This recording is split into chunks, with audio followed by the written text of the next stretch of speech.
দর্শক, সর্বনাশ যা হবার তা হয়তো এখন শুরু হয়ে গেছে।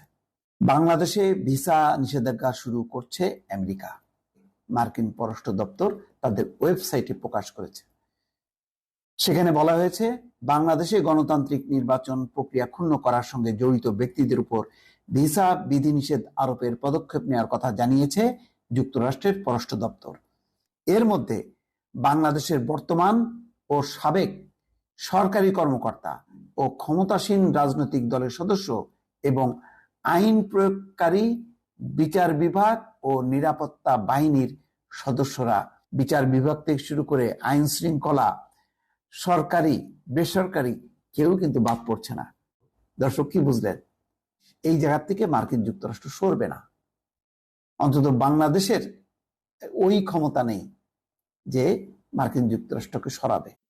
Likey